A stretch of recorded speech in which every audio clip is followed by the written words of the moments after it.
मैं आज आपको सुनाने वाला हूँ मुंशी प्रेमचंद की कहानी उद्धार।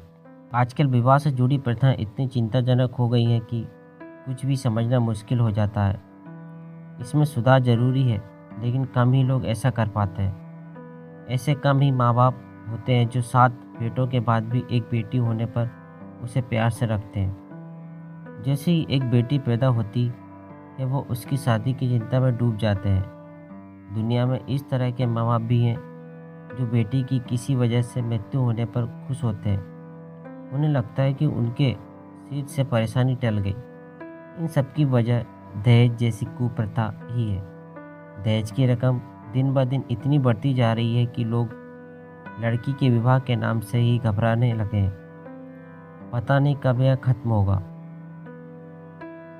बेटा जितने भी क्यों ना हो, उन्हें भार नहीं लगता। उनकी शादी नहीं भी करेंगे तो कह देंगे कि बेटा कमाओ और खाओ, फिर मन होने पर शादी कर लेना। बेटा का चरित्र खराब भी हो तो उसे गलत नहीं समझा जाता, लेकिन बेटी का विवाह करवाना जरूरी है। ऐसा नहीं किया और कुछ गलत घटना उसके साथ घट गई तो समस्या हो जाएगी। अगर इस बात को सबसे छुपा लिया तो कोई दिक्कत नहीं। अगर नहीं छुपा पाए तब पूरे समाज में नाक कट जाती है। समाज में ऐसा अपमान होता है जिसका कोई ठिकाना नहीं। पूरा परिवार किसी को मुंह दिखाने के काबिल नहीं रहता।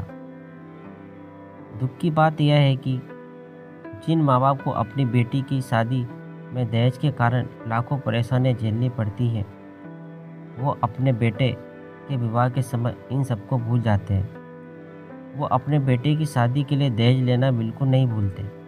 उन्हें लड़की के परिवार वालों में बिल्कुल भी सहानुभूति नहीं होती, बल्कि वो अपनी बेटी की शादी में दिए गए दहेज को भी मिलाकर बेटे की शादी में लेने की कोशिश करते हैं। इस दहेज की चिंता के कारण ही कितने माँ बाप अपनी बेटी का विवाह बूढ़ों से कर देते हैं ताकि उनका पीछा छूटे। और कुछ तो बेटियों को विवाह के नाम में कुछ पैसे लेकर किसी के घर भेज देते हैं।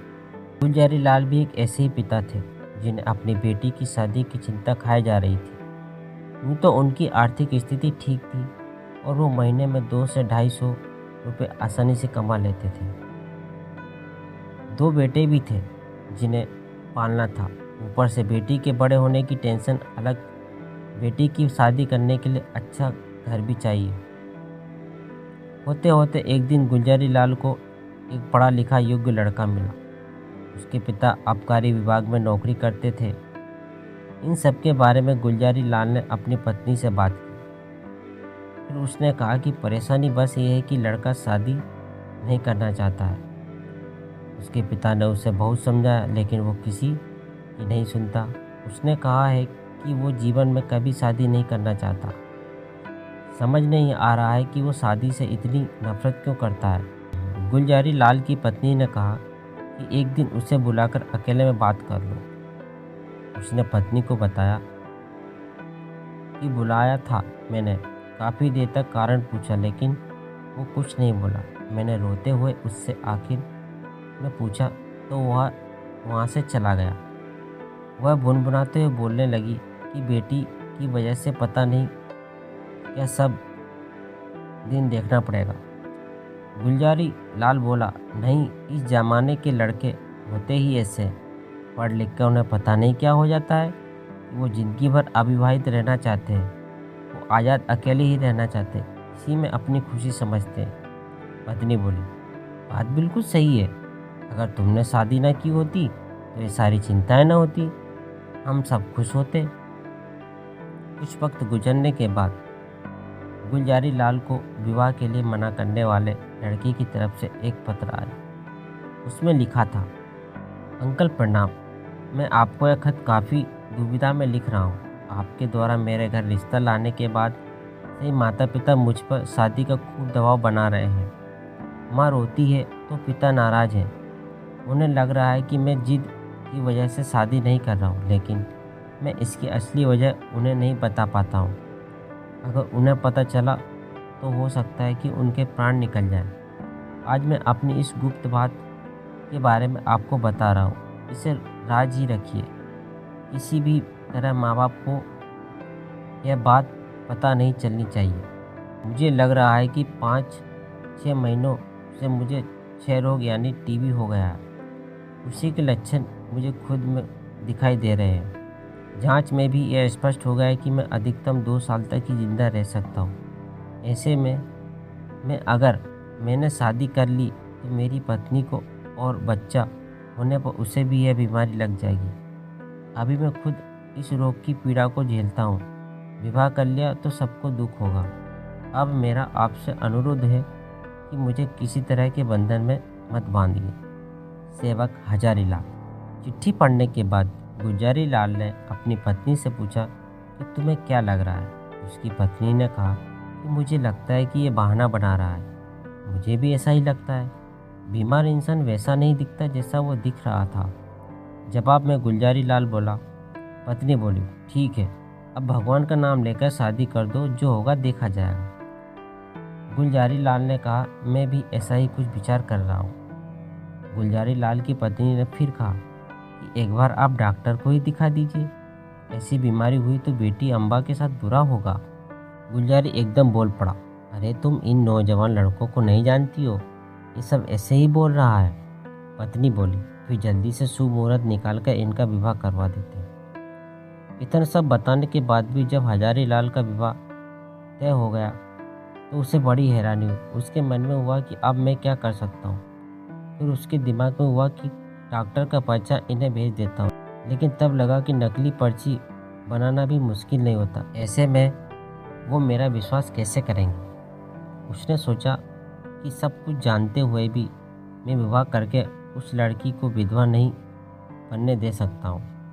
परेशान होकर वो अपने पिता के पास चला गया। रात का समय था। उसके पिता चारपाई पर लेटे हुए थे। पिता ने उससे पूछा कि बेटा क्या हुआ, तुम परेशान लग रहे हो। हजारी लाल कहा कि मुझे आपसे कुछ कहना है। मैंने लंबे समय से एक बात छुपा रखी है। फिर उसने अपनी बीमारी की सारी बात बता दी और कहा कि मेरी जिंदगी के कुछ ही दिन बचे हैं। डॉक्टर ने मुझे विवाह न करने की सलाह दी है। हजारी लाल के पिता दरबारी लाल ने अपने बेटे की ओर कुछ देर चौंक कर देखा। फिर कहा कि बेटा, इस स्थिति में तो शादी करना है और ज़रूरी है। भगवान ना करे कि तुम्हें कुछ हो जाए, लेकिन विवाह के बाद तुम्हारा बच्चा तो हमारे पास रहेगा। उसका मुंह देखकर ही हम जिंदा लेंगे। डॉक्टर सब कुछ नहीं जानते हैं, क्या पता तुम्हें स्वस्थ बच्चा हो। हजारी लाल के पास इन सारी बातों का कोई जवाब नहीं था।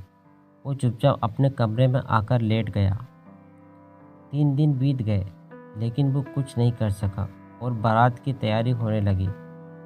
उसके मन में हुआ कि कैसे माता पिता हैं जो अपनी बेटी को ही इस तरह के रिश्ते में बांध रहे हैं। मेरे माँ बाप भी ऐसे ही हैं। उस बेचारी लड़की का क्या दोष है। यह सब सोचकर हजारी लाल उठा और चुपचाप कहीं चला गया। उस दिन के बाद से किसी ने दोबारा हजारी लाल को नहीं देखा। उसे ढूंढने के लिए उसके माता पिता ने क्या कुछ नहीं किया, लेकिन उसका चित्र दिया, आसपास के कुएं में देखा और अखबारों में विज्ञापन निकाल दिया। कुछ हफ्ते बीतने के बाद रेलवे के पास से कुछ हड्डियां पड़ी मिली। सबको लगा कि हजारी लाल ने रेल के नीचे आकर अपनी जान दे दी है, लेकिन यह स्पष्ट नहीं था कि वो हड्डियां किसकी हैं। वक्त गुजरा और तीज आया। अम्बा ने भी अपने पति के लिए व्रत रखा हुआ था। तभी अम्बा के पति ने आकर कहा कि तुम्हारे लिए मुंशी दरबारी लाल के यहाँ से तीज का तोहफा आया है। फिर उसके पति ने पूछा, ये तुम्हारे कौन हुए। अम्बा के मन में हुआ कि वो यह तो उसी देवता के पिता हैं जिन्होंने मुझे नरक में जाने से बचाया है। अपने जीवन का बलिदान दे दिया, लेकिन मेरे जीवन को खराब नहीं होने दिया। इतना सब कुछ जानकर अम्बा ने अपने पति के सवाल के जवाब में कहा कि वो मेरे चाचा लगते हैं। फिर अम्बा के पति ने पूछा कि हजारी लाल कौन है। पत्र में उनके नाम का जिक्र है। जवाब में अम्बा बोली, यह मुंशी दरबारी के पुत्र है। पति ने पूछा, अच्छा तो ये तुम्हारे चचेरे भाई हुए। अम्बा ने कहा, नहीं नहीं, वो काफ़ी दयालु इंसान थे। मुझे सुखी जीवन का वरदान देने और डूबने से बचाने वाले इंसान थे। यह सब सुनकर अम्बा के पति के मन में हुआ कि निश्चित रूप से ही वह कोई देवता होगा। कहानी से सीख, इंसान को स्वार्थ में इस तरह से नहीं पड़ना चाहिए कि उसे और कुछ ना सूझे। हमेशा दूसरों के हित के लिए ही सोचना चाहिए।